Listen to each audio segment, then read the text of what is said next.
Bideo honetan, argazkitan zuen burua ongi ikusteko 3 trikimailu erakutsiko dizkizuet. Gazten nintzela hasi nintzen modelo lanak egiten, eta ibilbide horretan ikasitakoa da hurrengo azalpena. Lehenengoa, masailezurra markatzean oinarrituta dago.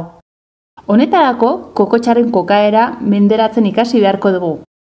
Trikimailu hau kokotxa aurreratzen datza.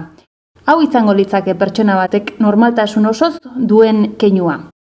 Eta hau berriz, keinu hori exageratzea izango litzake. Jende askoren kokotxa eta lepoaren arteko muga non dagoen jakitea zaila izaten da. Esan bezala, kokotxa lepotik pixkat aldenduz aurpegia gehiago definitzea lortuko dugu.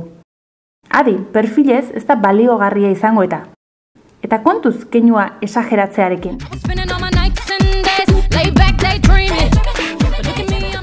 Bigarren trikimailua begirada. Argazki bat ateratzea dijoaztela esaten digutenean, bapatean begirada hau ateratzen zaigu jende askori.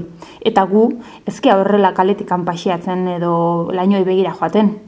Begiak pixkat istean datza, keinua oso suabea izan behar da, gehiegi ez nabaritzeko. Begirada mota honek ziurtasuna islatzen du.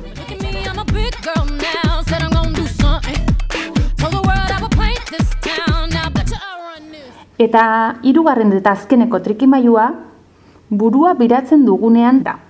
Burua apurtxo bat besterik mugitzarekin nahikoa izango da naturaltasuna lortzeko. Gogoratu naturaltasuna dela gure helburua. Keinu fortzatuak ez ohi dira ongi geratzen, ez argazkitan, ez da bideoetan ere.